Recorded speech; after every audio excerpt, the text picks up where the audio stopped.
Paper solve करने की आपकी तरतीब है। सेकेंड ईयर वालों के लिए टाइम नहीं मिला, लेकिन उनको पता भी सारा होता है।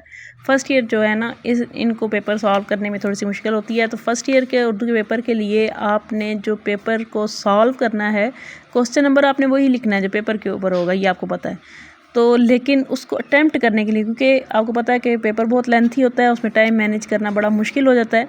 तो टाइम मैनेज भी हो जाता है। आप लोगों ने कितने टाइम में लिखना है ये भी मैं आपको बताती हूँ इस वीडियो में। तो आपने क्या करना है कि सबसे पहले जो क्वेश्चन आपने लिखना है, पेपर पढ़ें एक दफ़ा सारा, और पढ़ने के बाद जैसे ही आपको सब्जेक्टिव पेपर जैसे ही मिलेगा, आप लोग उसको पढ़ के जब सॉल्व करने लगेंगे, तो अल्लाह का नाम लेकर आप लोगों ने जब शुरू करना है, तो सबसे पहले आप लोगों ने क्वेश्चन जो लिखना है सवाल नंबर 5। ये नंबरिंग मैंने बस तुक्के पे लगाई हैं, वैसे मुझे पता है कि यही नंबर्स होते हैं, लेकिन फिर भी देख लीजिएगा पेपर के अकॉर्डिंग नंबर लगना है। नज़म का खुलासा, सबसे पहला जो क्वेश्चन आपने अटैम्प्ट करना है ये है जी 5 नंबर का। 5 नंबर का है, तो इसके लिए आपके पास टाइम है 10 मिनट। ठीक है, तो आपने 10 मिनट के अंदर अंदर ये खुलासा अटैम्प्ट करना है। ये आपको बहुत अच्छा आता होगा जब आप लोगों ने इसको सही से याद किया हुआ है। तो फिर आप लोग कोशिश करें कि आप इसमें से 1-2 मिनट बचा लें।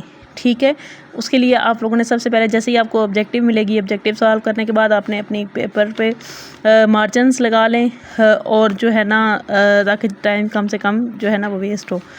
तो आप लोगों ने 5 नंबर का ये खुलासा करना है। 10 मिनट आपके पास हैं, आप लोगों ने इसके बात करना है।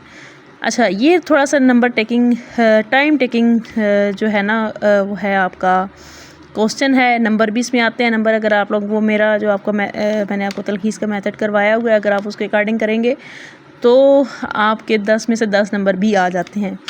इसमें आप लोगों का क्या है कि तलखीस के लिए आपने क्या करना है कि आपका ये 10 नंबर का क्वेश्चन है, इसमें आपके पास 20 मिनट हैं।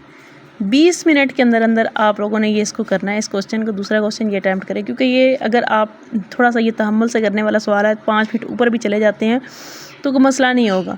लेकिन जब अगर आप लास्ट पे ये क्वेश्चन कर रहे होंगे तो आपको वैसे ही वो जल्दी मची हुई होती है, तो इसको जो है ना गलत हो जाता है, इसमें बहुत सी गलतियाँ हो जाती हैं। तो बेहतर है कि आपको इसको स्टार्टिंग में करें। तीसरा क्वेश्चन जो है ये आपका दरख्वास्त या रसीद। कोई भी क्वेश्चन आता है तो आप लोगों, क्योंकि ये एक पेज पे ही आना होता है, ये तीनों क्वेश्चन ऐसे हैं जो एक एक पेज पे आ जाते हैं। तो आप लोगों ने क्या करना है कि तीसरे नंबर पे ये सवाल करना है। ठीक है, फिर उसके बाद आप लोगों ने सबक का खुलासा करना है। सबक का खुलासा आपको पता है कि इसके दरख्वास्त के लिए 10 नंबर है, तो आपके पास 20 मिनट है, लेकिन इसमें से भी आप लोग 15 मिनट के अंदर अंदर आप लोग ये कर लोगे। फिर उसके बाद सबक का खुलासा है। सबक का खुलासे में आप लोगों ने क्या करना है कि 10 नंबर का है, इसमें भी आपके पास 20 मिनट होंगे। टोटल जितने नंबर हैं आप उससे डबल मिनट लगा लें। फिर ये आपके पास इंपॉर्टेंट क्वेश्चन आ जाएगा। आप लोगों ने इसको बहुत अच्छी प्रेजेंटेशन के साथ जब करेंगे, हवाला मतन लिखेंगे और सारा कुछ, तो उसमें आप लोगों का ये क्वेश्चन जो है ना वो आप लोगों ने करना है। तो इसमें से आपको सुबह के वाले से तशरीह करनी है। फिर उसके बाद अगला जो आपके पास क्वेश्चन है वो आपने नज़म के अशार की तशरीह करनी है। नज़म के अशार की तशरीह में आप लोगों ने दोनों नज़मों के अशार जो है एक नज़म में से दोनों शेर आए हुए होंगे, वो आप लोगों ने लिखने हैं। तो वो आपका भी सेम वही 20 मिनट के अंदर आप लोगों ने करना है। फिर उसके बाद आपने क्वेश्चन करना है मुकालमा। जो मुकालमा आप लोगों ने करना है, ये भी 2 से 2.5 पेजेस पे जाता है क्वेश्चन। ये भी, इसके लिए भी आपके पास 20 मिनट होंगे। लास्ट पे आपके गज़ल के आ जाएंगे। गज़ल के लिए आपके पास जितना टाइम है, क्योंकि इन तीनों शेरों के लिए आप लोगों ने को अलग अलग तशरीह करनी होती है, तो थोड़ा सा इसमें हवाले के अशार वगैरह भी लिखने होते हैं ज़्यादा सारे।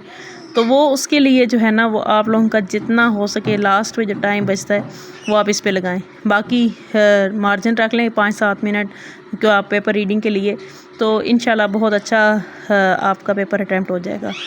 सो ठीक है जी, ओके, गुड लक।